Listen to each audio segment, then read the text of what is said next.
watching the attendees trickle in. So for everyone who's joining, my name is Erin Reichelt and I am the pre-law advisor for the university. And Erica, do you want to introduce yourself and then? Yes, my name is Erica Thiele. I am a career counselor in CLA Career Services, and I also work closely with nonprofit and advocacy and government and law career fields. And so this fits well with my portfolio. And Briana, want to introduce yourself as well? Sure. Hi, everyone. Thank you for joining us. My name is Briana Suarez, and I'm the International Admissions and Operations Manager here at the Association of Professional Schools of International Affairs, otherwise known as APSIA. Pretty long acronym, but great to be here. Thank you for having me. So we'll just give folks a couple more minutes, and in that time, Briana, you can pull up your slides as you have them. And just want to note to folks to please put questions in the Q&A that we can answer at the end of the time, where we have time set aside for that. And also feel free to raise your hand. Anything else, Briana, from your standpoint of how you like to give webinars? No, I'm looking for the presentation. I apologize. So give me like 2 more minutes. But overall, I'm going to do a quick presentation on careers in international affairs. I'm going to try to not last too long on the slides, just because I think it's more valuable to have a conversation, because not everyone is at the same place in their lives career-wise. So I kind of want this to be more of a conversation, and I can definitely, come back to many of the points from the presentation throughout the Q&A. So just give me 1 minute while I find the presentation. I'll put it up and then we'll get started.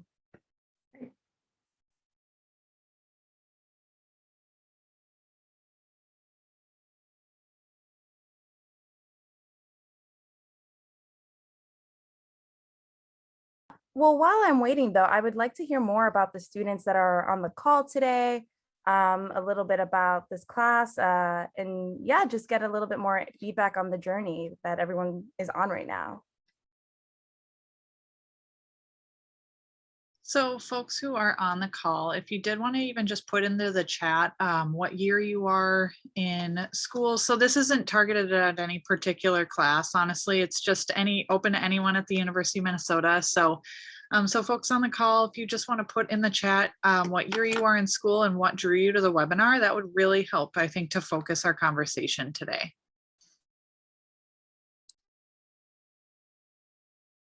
Great. And am I able to share my screen? Give me 1 second, I think. Let me know if you can see that. Great, okay.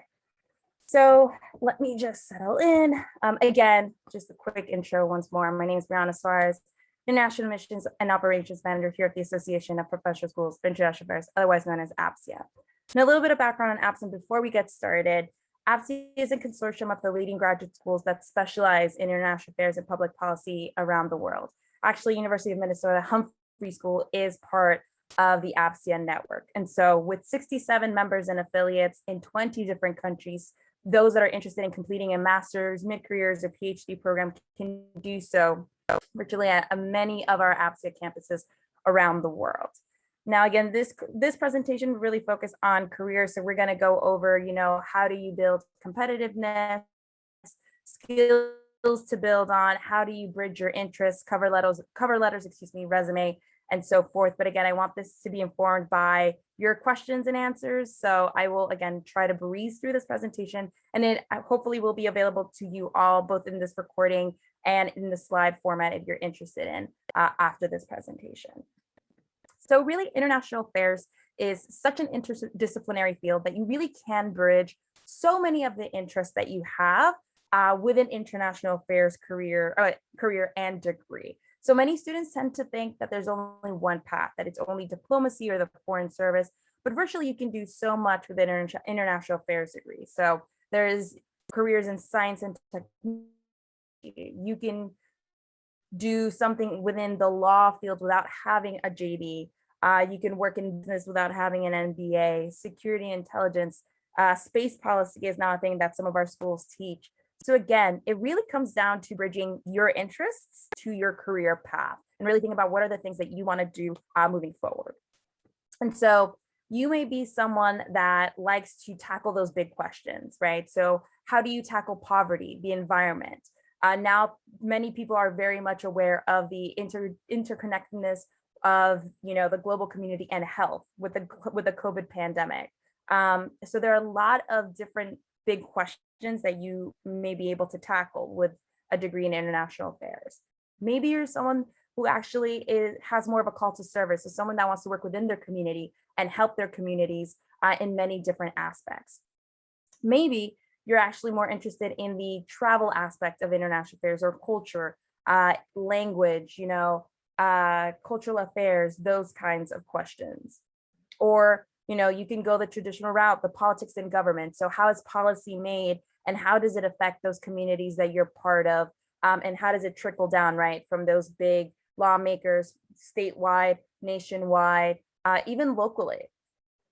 There's also, some of you may be more interested in the debating and arguing aspects of life, right? So that's where you see many of those that are interested in law coming into international affairs, right? The exchange of ideas, being able to formulate a new argument based on the argument that someone else may be presenting.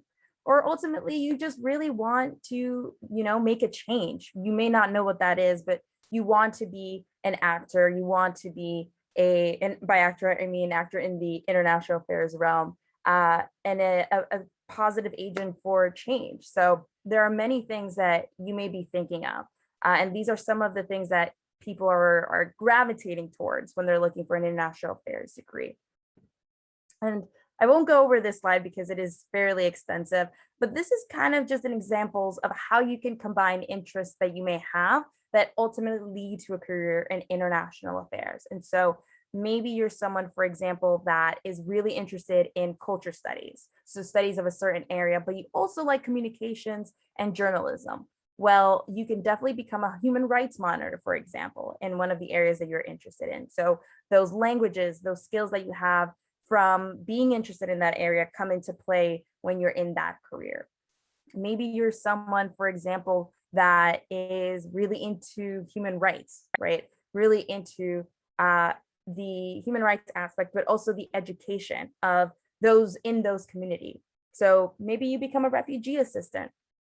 Again, there are many ways to combine your interests to a career in international affairs. It really comes down to you having the conversation with yourself about ultimately what is it you want to do, what is your goal in life, and what does your professional career look like moving forward? What do you feel is most rewarding to you on a day-to-day?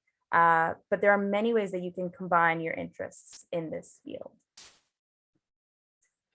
And so what are some of the things and what are some of the skills that you need to build to have a successful career in international affairs? And I would ultimately say really in any realm that you're interested in. The first is some professional experience. So being exposed to that 9 to 5 is really good, just so that you understand how that office life goes. For some people, that's exactly what they want to do in life. And for some people, they realize that they are more interested right in the on the ground kind of work. But it is necessary to have some professional experience, right? So that you understand how to work with others and how to work within that space. And we have international in parentheses because we understand that not everybody has the opportunity to travel abroad and work abroad. But it's always nice to have that experience if it's possible to get. The abilities to write well, speak comfortably, and some language proficiency is also very critical in the professional world these days. So for example, you may have all of the knowledge in space policy, but if you're unable to write, to communicate your ideas in written form and in different formats, all of that knowledge goes to waste, right? So as students, you're mainly taught to write in the 10-page, 20-page, 40-page papers formats.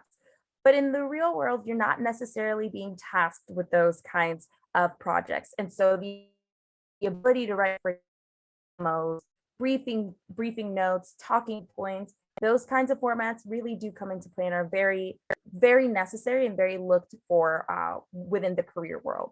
Again, the ability to speak comfortably to different audiences is also very necessary. So you may be able to express your ideas to a room of the people that know exactly what topic you're talking about, but you should be able to also translate those ideas to those that may have no clue what you're talking about. So again, working on your speaking skills, right? Volunteering at those clubs to give those speeches if it's possible. Making sure that you're building those skills in a safe space, especially if you're still in undergrad, is incredibly helpful as you move forward. And language proficiency, right? The world is becoming much more interconnected, and having one language is great, but having 2, 3, even 4 makes you even more valuable to a team, right? Even today, my language skills came into play during work because I was able to translate an email that came in for our executive director from Spain, to talk about one of the meetings that we're having. So I was able to use my language skills to quickly, be able to provide this information to my executive director. So if you're able to learn an additional language to your native language, that is extremely helpful as you move forward. So analytical and quant and technical skills are also pretty sought after. So this isn't necessarily just talking about mathematical skills, but it's really talking about the ability to analyze, see a problem, and be able to create a solution to the problem. Now, this is seen within the mathematical realm, but again, is not necessarily limited to mathematical skills. It can also be, skills in quant, skills in different platforms such as SPSS, ArcGIS. Those kinds of skills are really, really needed and sought after in international affairs. Again, the ability to see a problem, think about the problem in general, and be able to solve it is really what the analytical and quant skill is talking about. The ability to understand project management. So again, how ideas come into fruition. So how does an idea become a full-scale project, and what does cleanup look like is pretty, valued as well. And I'm sure as undergraduates, you've been exposed to this at this point. But again, building on these skills will be especially important moving forward. And then lastly, building a network.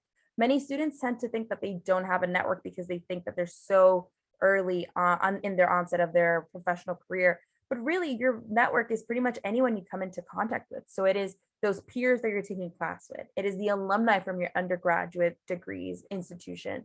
It is the professors that you've taken classes from, those supervisors that have guided you. So all of those people are part of your network. And it's really important to stay in contact with these people because you truly never know who will be the next person to recommend you for a job, be able to write you a recommendation letter for something.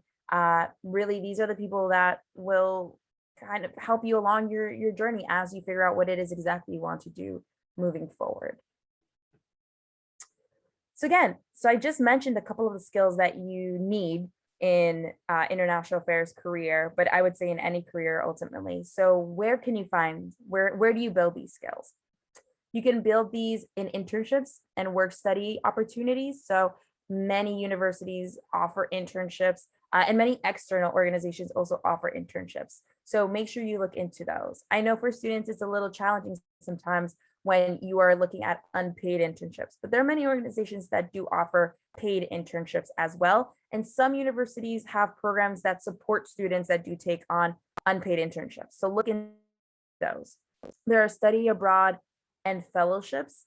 So again, the opportunity to go abroad and take courses in a different language, in a different area, can help you gain these skills even while you're still in undergrad.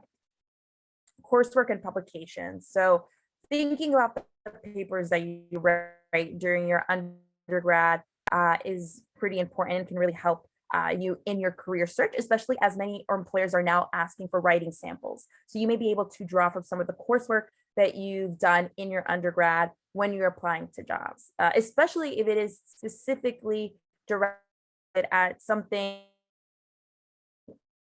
you're in, right? So some students take courses, for example, in their area of study, an area that they're interested in around the world, and then they look for a job in that area. Well, what better way to show some expertise than using a writing sample from one of your courses, specifically talking about that area that you're looking to work in? So Peace Corps, AmeriCorps, volunteering, opportunities like this after undergrad is incredibly important and can really help you again. There are some volunteering experiences now that have gone online and that have remained online since the COVID pandemic. So I would definitely encourage students to look into those. Usually I point students to the UN the UN volunteer program that is all virtual, and it is still considered international experience because it depends on what agency you're working with. The US State Department also has an internship that is totally online to students. And so you can virtually do an internship, literally virtually with the State Department, and then again, be considered some professional experience and help you build those skills right from the comfort of your own home. And then lastly, joining professional groups.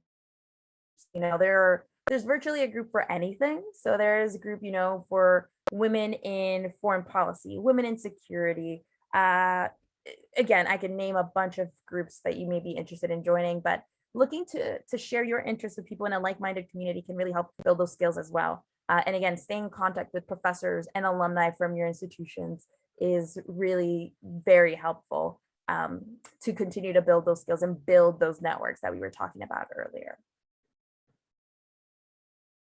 And this is, again, a very quick, how do you get these skills now in a pandemic? Again, as we move more into the, I would say hybrid world, because not everyone is going to be in person totally. I think it's going to be a mix of both in person and online.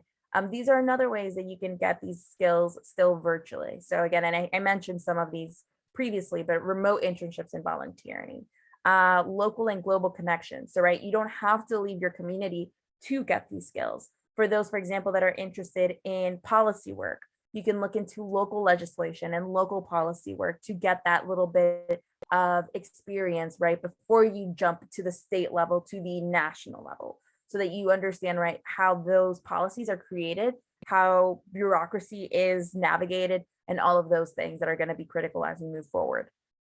Writing blogs, research, things like that, freelance projects, contract work. A lot of organizations are still looking for contract workers and freelance workers as well.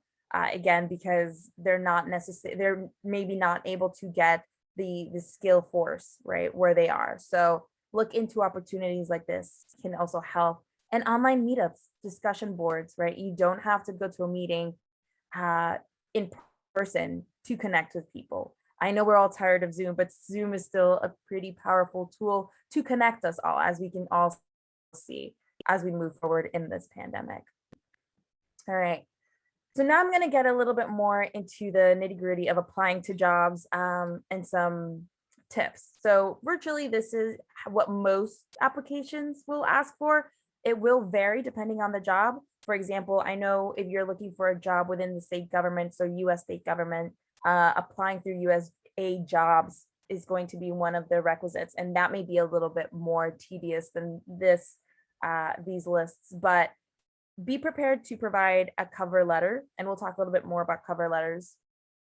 Be prepared to provide a resume or CV. One note on resumes and CV, please know the context of where you are applying to. What does this mean? So be aware of what the organization determines to be a resume or a CV.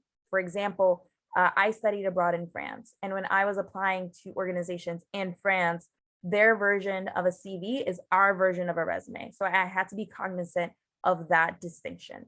But again, I'm happy to go over the differences between a resume and a CV if we don't already know. Be prepared to provide, if they ask for official transcripts from each institution that you've matriculated into. This is really for them to see some of the courses that you've taken. Writing samples, some organizations have now expanded to asking for at least 2 pages of a writing sample to see that you can, write well, and then references.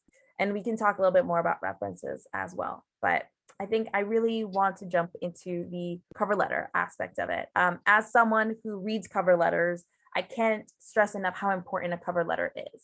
I know the job search can be very tedious. I've done it myself. So I know rewriting, rewriting cover letters tailored to each organization is a job in itself. But I can tell you again, as someone who is reading cover letters, an insight to you and how you can help me better my job. And so how do you structure a cover letter?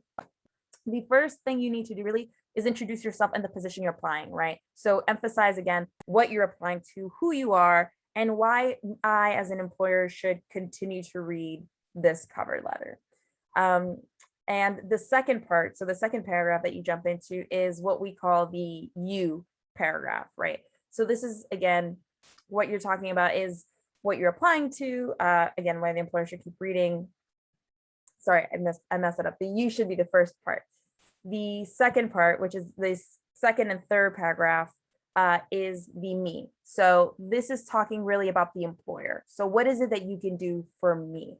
And these paragraphs, this is where you should be unpacking the job description and tying it directly to your resume. So you're giving specifics from your resume as to how you will directly, enhance this job description, enhance this organization based on the work that you've already done. So you want to make those clear connections between what the employer has asked for and how it relates to what you've already done in the past. So this is showing a little bit of the skills and, again, talking directly to that job description that you're applying to.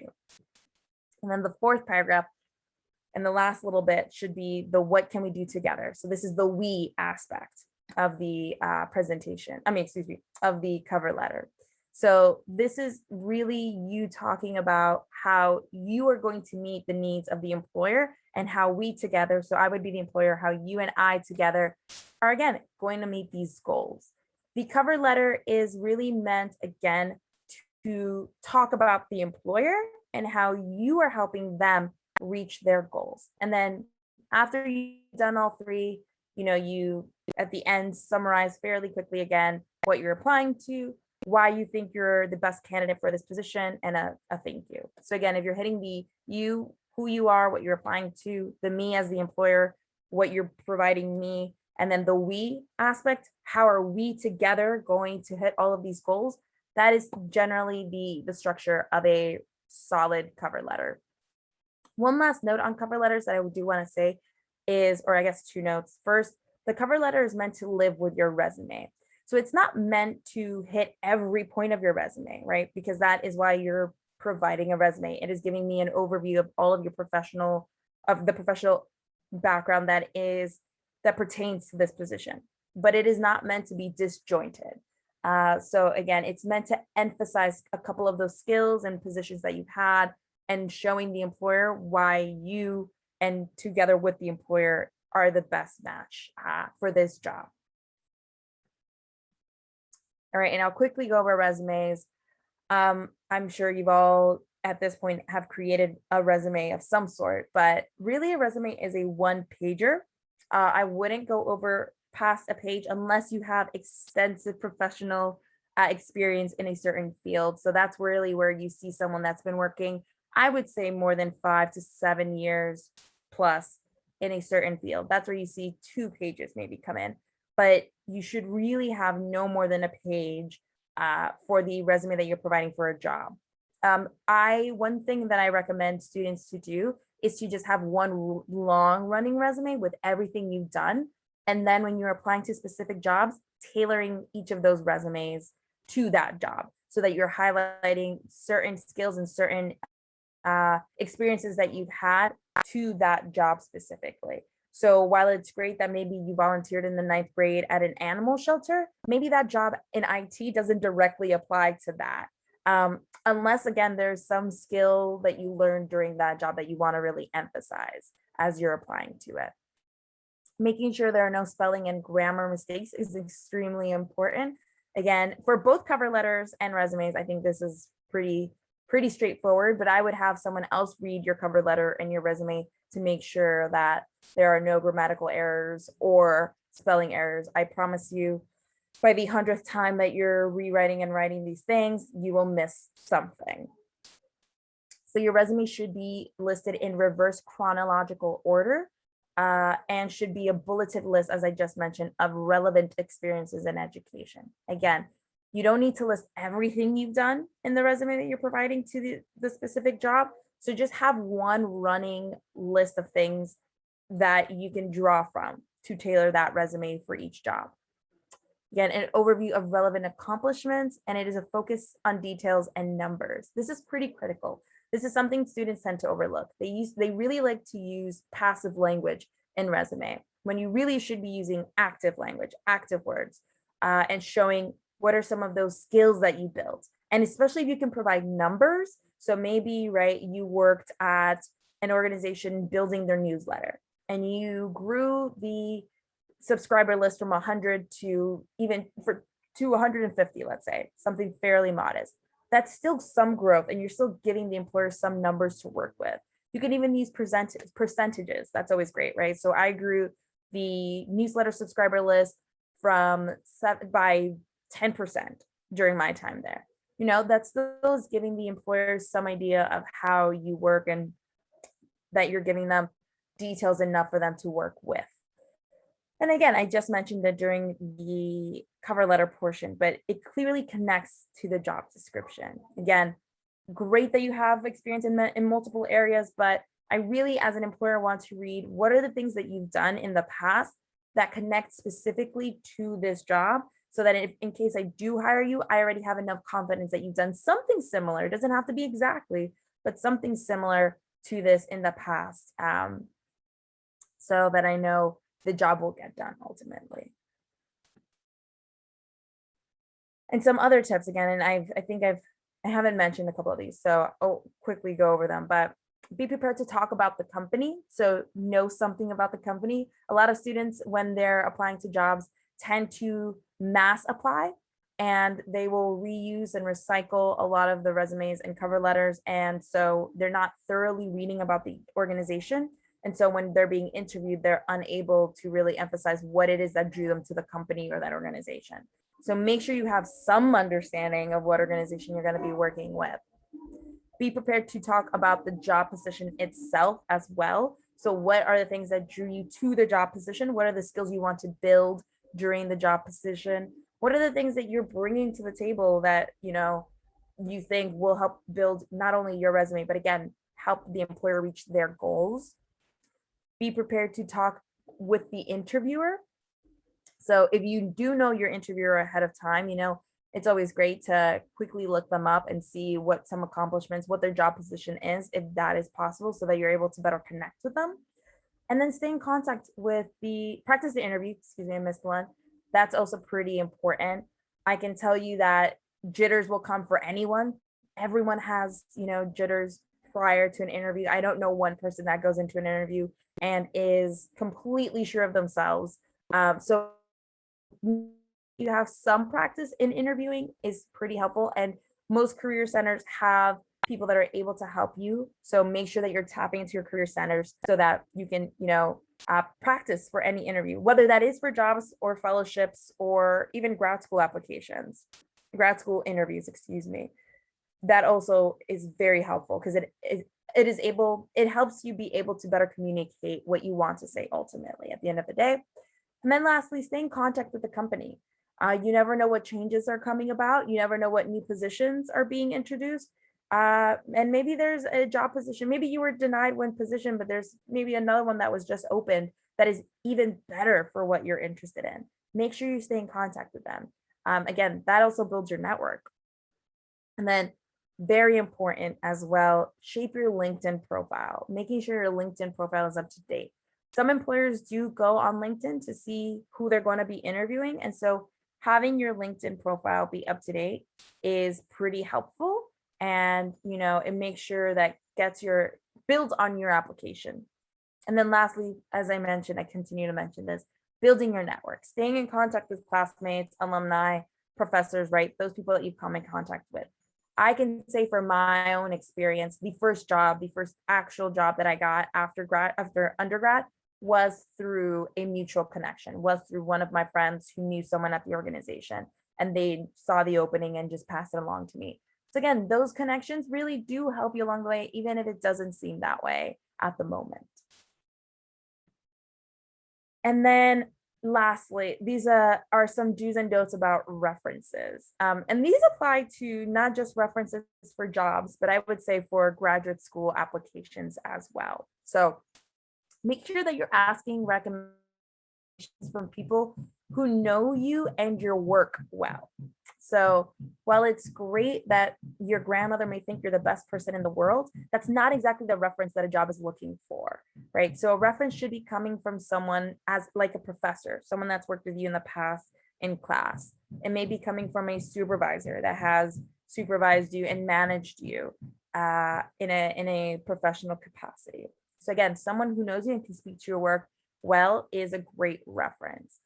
And as I just mentioned, don't ask family and friends to write you recommendation letters. That is not the reference that jobs are looking for. Again, while it's great those people think you're great, they want to read a reference from someone that knows you professionally and or academically. So you can also give your references explicit directions of things that you want them to mention, right? So that's something that I did during my ask during when I was looking for graduate school recommenders. So in my ask, I reminded my recommenders of things that I had done with them in the past and highlighted a couple of skills that I wanted them to highlight in my recommendation. I didn't say it outright, you should say X, Y, and Z, but I did write, these are the skills that I built during my time here. I worked on communication skills. I learned this other skill, so that if time is of the essence for my recommender, they were able to already draw from 3 things that I wanted them to highlight.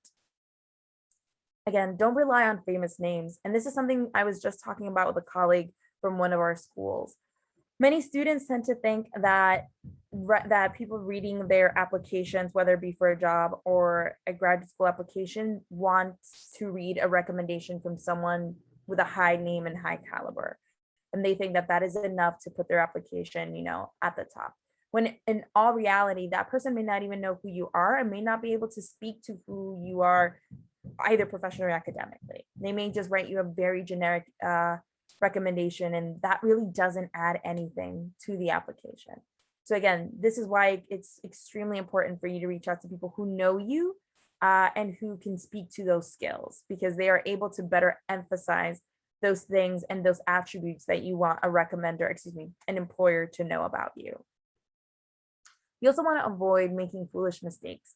So what does this mean? This just means, right, not giving your recommender enough time to write you a recommendation, not telling the person that you're asking for a reference that you put them down as a reference.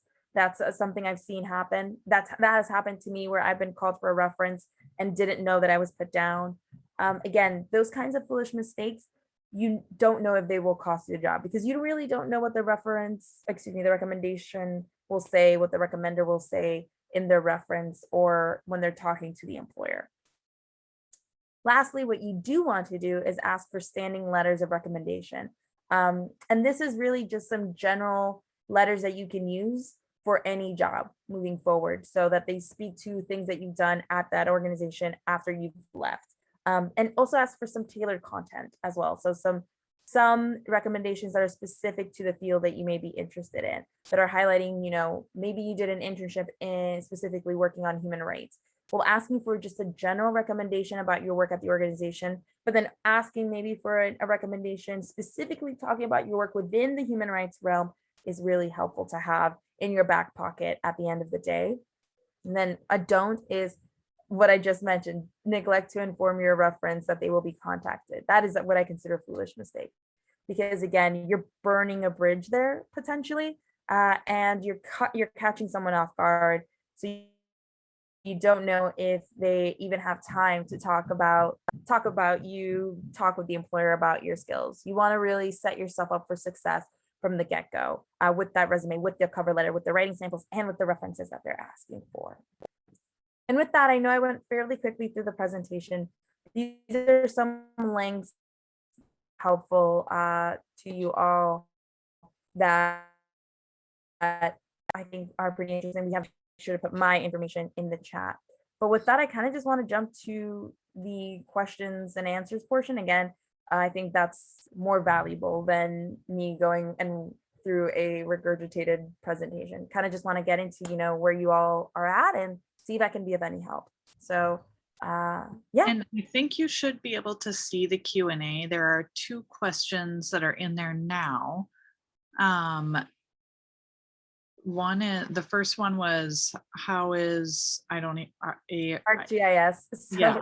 It is a program, if I'm not mistaken, it's been a while since I've used it.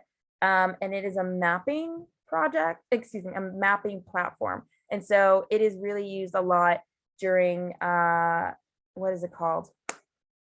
Emergency. So they use it to make sure that they know the lay of the land prior to, So if you know, for example, I think I used it, I'm pretty sure, for one of my capstones during grad school. And that was because we were going to be sending out surveys in a specific area of a country. And we needed to know, what locations of the country were connected to internet and whatnot. So you would use a platform like that to just get a lay of the land and know, this area is very mountainous. This area is very landlocked. This area is very general. So if I'm not mistaken, that is what ArcGIS is. So, but I'm happy to, if I'm wrong, I'm happy to do more research and chat a little bit more about that. But there are many other platforms like that across international affairs that many students are unaware of that make you extremely marketable if you have those skills. I can say from my own experience, having skills in SPSS was incredibly important moving forward in my international affairs career. Even as I was applying to graduate school, it was something that was looked at as a favorable skill to have. So that is a technical quant skill that isn't necessarily, me being good at math, but is a skill of just knowing a different platform that is used within the field.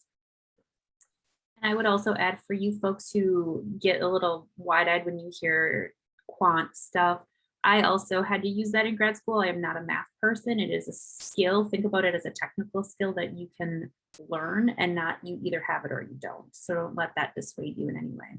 And I will say there are many organizations that pay for training for that as well. And there are also many online resources that you can use to learn these platforms for free.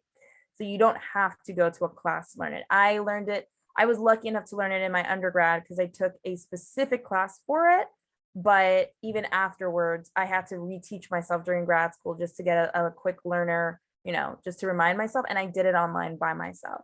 So you can do these things and learn these applications literally from the comfort of your own home. And I can tell you, they make a world of a difference on a resume. Another question that's in here is, do you have any recommendations for places to find internships abroad, specifically in Ireland and the UK?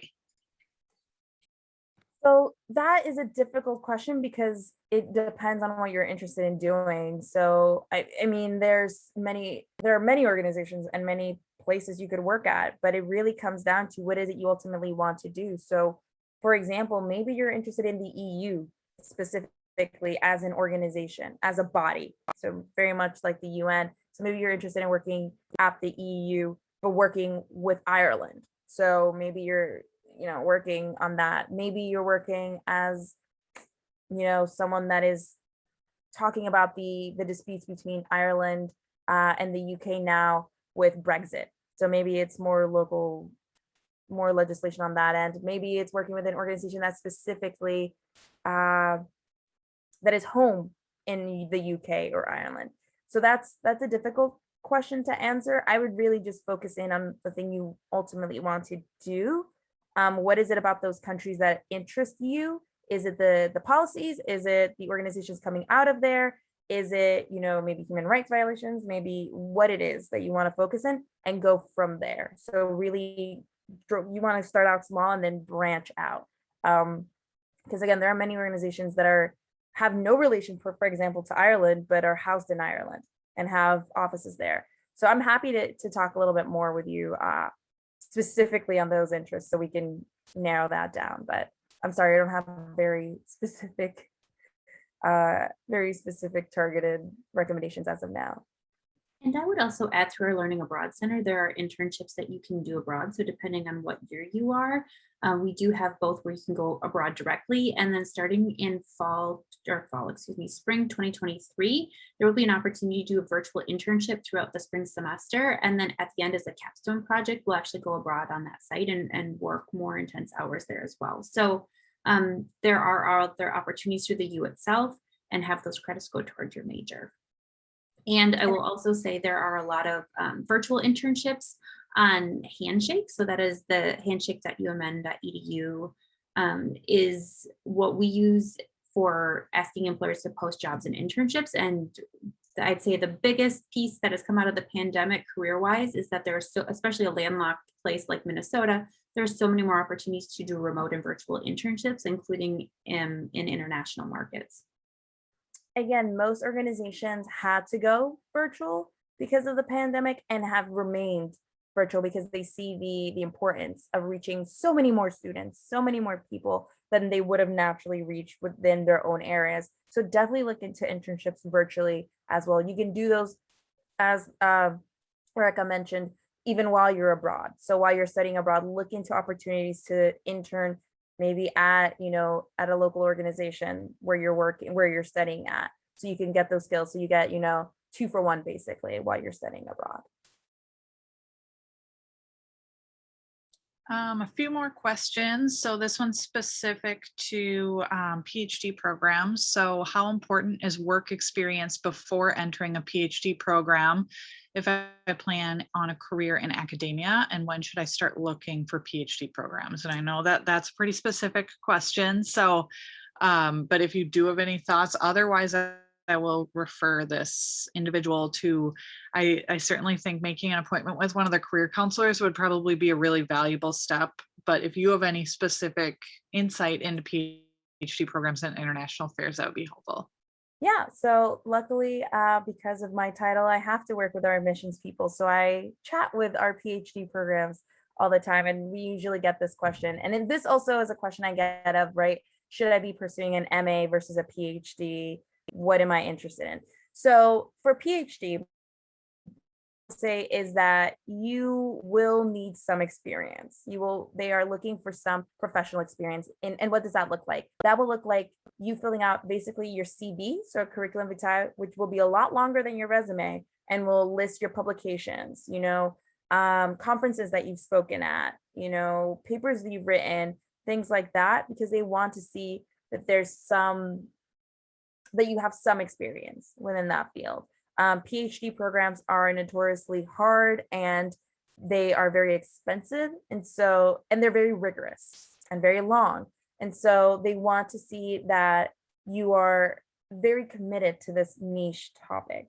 Again, what I will say for PhD is that with a PhD, you're really doing one thing. So you are strictly in academia and you will be publishing, writing a lot, and speaking and probably teaching at a university. And if that is a track that you're interested in, it doesn't hurt to start thinking about it now and thinking about what specific area you're interested in. What are you actually interested in ultimately becoming an expert / professor in? What does that niche topic look like? Because a lot of students tend to think, oh, I'll just do international affairs. Okay, great. But like, what aspect of international affairs are you interested in?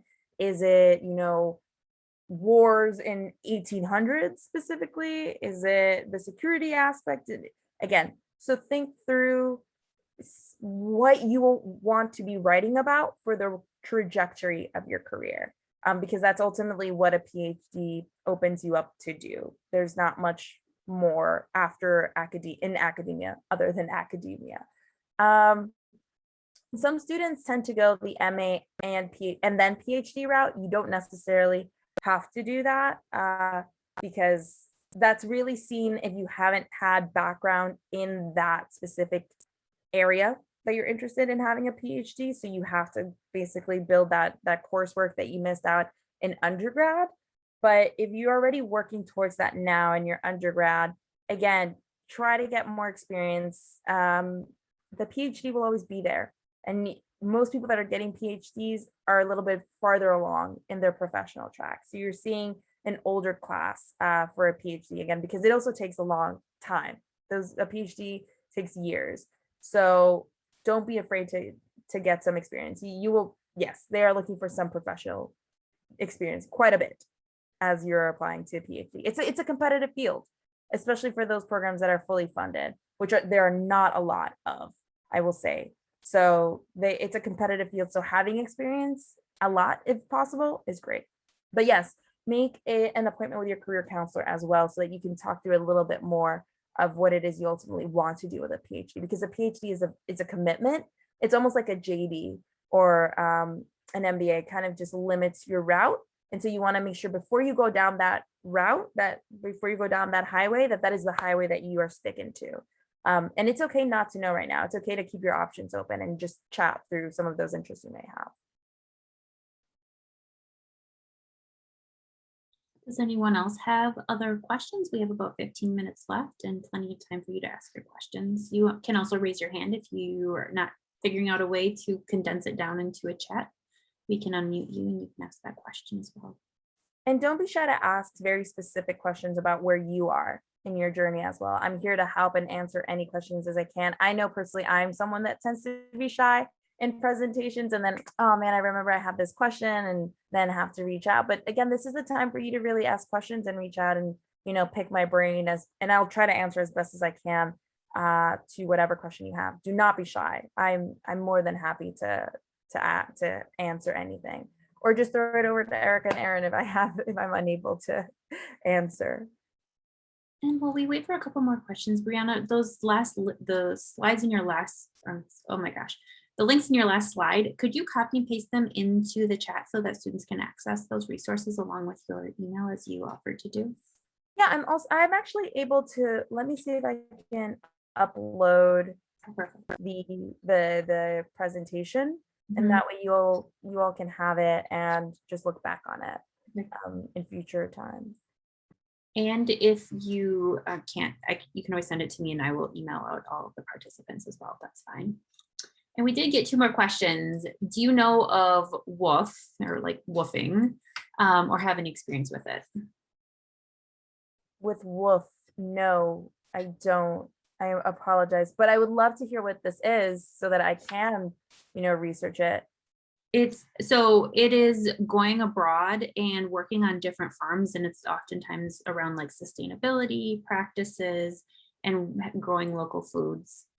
I know that I worked with a student once. She was a double major in art and urban studies, and she did woofing in Colombia, and she really wanted to figure out food systems and inequities in food systems and what is the design of, you know, with that urban studies piece to ensure that all people have access. So I can give you an example of a student who did that in their own way. But beyond that, I mean, I think that there's a really large community internationally and there's a lot of options. It is a volunteer-based thing. And I believe you get most of your housing paid for as well. But I know that our student particularly did use a scholarship through our office. So we have scholarships offered, $2,000 ones offered every spring, summer, and fall. And we also have another one, and it's going to be opening up soon, I would think, Aaron, the Mahom Cravens Leadership Scholarship. And it is for paid or unpaid internships. It's a $5,000 scholarship. You can apply before actually being awarded that scholarship. And then you would do it in summer 2022. And the student actually used that because she couldn't afford to go abroad. She had to work. And so this was her opportunity to be able to do that. So you could use woofing as an internship if you still have student status. If you do have it in summer, you should apply to that. Okay. Another question, do you have any advice to applying for graduate school outside of the US? So we have a number of schools outside of the US, so I'm happy to chat through that. So other than just following the basic directions that they put on their website, again, making sure that you understand what requirements are being asked of you in your application are pretty important, depending on the country context. Again, I think I mentioned as an example, right, France's understanding of a CV is our understanding of a resume. So when they ask you to provide a CV, they're actually asking you to provide a resume in your application. So again, as an international student, the first thing that I would be doing is looking for funding, making sure that I can find some funding to study abroad in that country, because that's also something that they're going to be asking you to provide. So they're going to be asking you to provide bank statements, for example, to know that you're able to sustain yourself during the 2 years that you're, well, most likely the 2 years traditionally that you would be in country. But the big thing that I would say is just making sure that you're looking at a country or a school specifically based on the program that you're applying to, not just the ranking or the name, seeing what network you would be afforded there, making sure that you're choosing the school based on the skills that you would be gaining there. Again, many schools also offer abilities to study abroad at their dual campus. So I know, for example, Johns Hopkins has campuses in Nanjing, China, and Bologna, Italy. So maybe you're interested in still being within the university's umbrella, but studying specifically in a different country. So that is a possibility. Or doing a dual degree with 2 schools and being able to study in one country for 1 year and another country in another. But I mean, there's so many things I could go over. So I'll just try to kind of recap what I just mentioned. I kind of just went on a tangent. Look for funding. Make sure you're looking for funding it, because you will be an international student. So there will be a little bit of less money in their pot to provide you for funding, because most schools abroad tend to give a lot of funding to students within their own home country, as even we do here. So looking for funding from that country, from the United States. As a government, we do give money to students to go abroad to study at different countries. Making sure you're choosing the right program for you, not based just solely on the country because you want to be in that country for the 2 years, but the program that you're going to be studying at, the school you're going to be studying at, the network, right? The alumni kind of network you want to tap into, and those skills. And then, making sure that it's the right program for you. And I'm happy to chat a little bit more about programs and how do you even choose those programs. But if there's a specific country you want to chat through, I'm more than happy to talk through that as well. Sorry, that was a very kind of broad answer, but hopefully slightly helpful.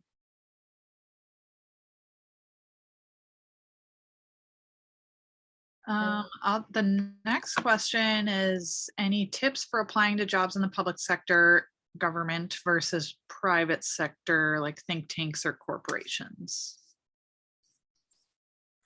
Yeah, so with the public sector, I mean, they're all competitive. It really depends on the sector that you're interested in. So what specifically you want to do. For example, I know if you're interested in working with the US like government, right, you would be applying through USA Jobs, and that is notoriously a very competitive system and a very hard system to navigate, even as a platform, even just through applications. And that is mainly because their application process is done through a kind of automated system. So it'll look through words that you have in your application to kind of weed out people that haven't used, some of the job descriptions in their application, in their job application. So that's where it gets tricky. The difference between the two sectors, specific tips. It's hard because it comes down to the organizations that you're applying to. Like I can give you specific tips for maybe, if you're interested in applying, like I just said, through USA Jobs versus if you're interested in working at Deloitte. My tips will be kind of different. Ultimately, what I will say is just really go back to the job description that you are reading and that you're interested in applying, and using that directly to feed your resume and feed your cover letter. Because that's what ultimately any employer, even an automated system, is going to be looking for. It's going to be looking for those keywords that the job description has listed to see whether you qualify and your application even fits for an interview. And feel free, especially if it's a person that is looking to follow up. One thing that students that fail to do, especially after the interview, is follow up. And for me, as someone that interviews people, I think it's great when I receive an email just basically thanking me for my time. Like, it was great to meet you, it was great to chat with you. That already puts that person a little bit up ahead, mainly because I can see that they're really interested in working with this organization and has attention to not only my time, but again, has shown that they're interested in being here. So I know that wasn't super helpful, but it really depends on the organizations you're looking for. If you're stuck between the public sector, a lot of people have that conversation of, should I go work for the public sector and do good, or should I work for a private organization and work for money? The real question you should be asking is, what are you really interested in? Like, what about both jobs you're really interested in doing? And ultimately, what is going to get you out of bed, even on the days when you're maybe being paid, a good amount of money, but maybe you hate your job. Maybe you're not exactly fulfilled. What are the things that are going to get you out of bed, and what is it that you ultimately want to do? And know that you're able to do a shift. You can work in the public sector, and and then move into the private sector, because those are different skills that you're going to be learning in both sectors, but are both sought after. Those are seen as attributes as you move, between the sectors. You're not locked into one area. Your job, your professional trajectory is going to look, like a spatter at first, but as you look back on things, you're going to see, oh, this person led me to this job, that led me to this opportunity. Oh, and now I'm interested in this one thing. It's going to continue to evolve. So don't feel like you're limited to just the public or the private. Really look into what are those organizations that are doing the kind of work that you want to do, and they're going to help you get those skills and interests and fulfillment. Again, I'm to connect Emily and chat a little bit more as I can, so that it applies to anyone, especially as they listen to this.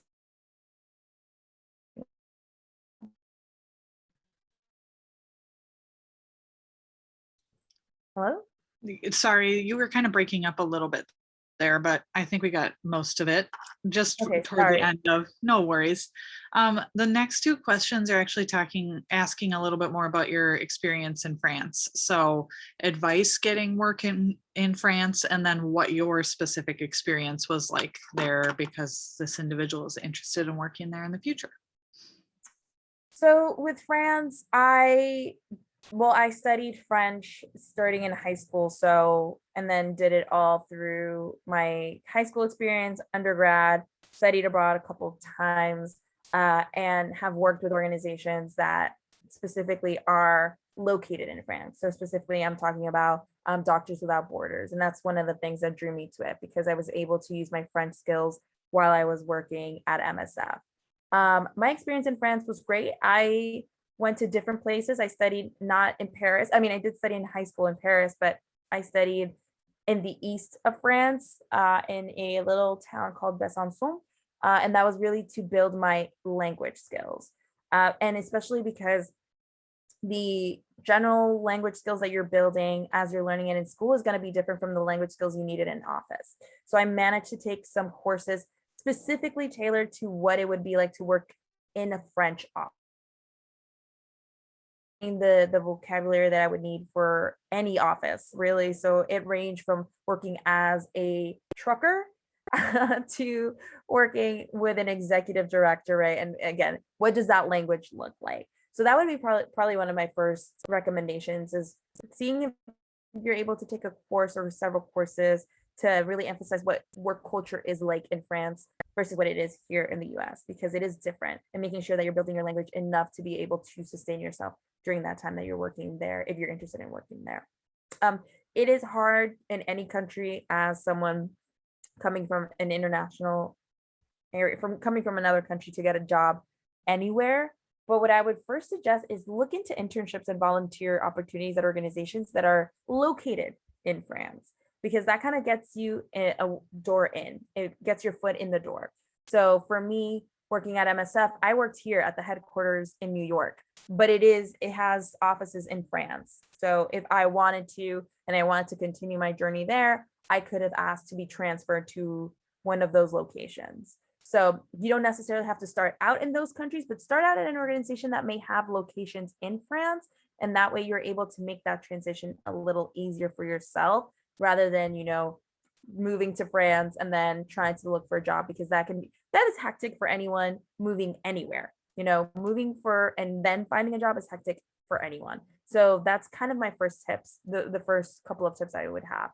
Working on your language skills so that you're able to work in a French office setting in a professional capacity, not just saying the standard, bonjour, ça va, all of those things that you would be talking with your friends. That language of office work is very different from the language that you're talking casually. And then, seeing what organizations you can start out here where you are at, that have France, so that way that transition is a little easier if you're interested in that. And again, happy to chat a little further. But noticing time, I see that time is almost up. But again, happy to connect if you're interested in talking a little bit further about that. Excellent. Well, Briana, thank you so much for your time. I've appreciated learning from you and answering all the questions that our students have had today. So if you have any other questions, Briana was kind enough to put her email in the chat. So copy that and save that for future uses. And as mentioned, I will send out the slides to all the folks and the webinar as well once it's captioned so that you can refer back to some of the content as well. So thank you very much and happy Thursday, everyone. Take care. Thursday, thank you for having me. Enjoy the rest of your day. Bye, everyone. Bye.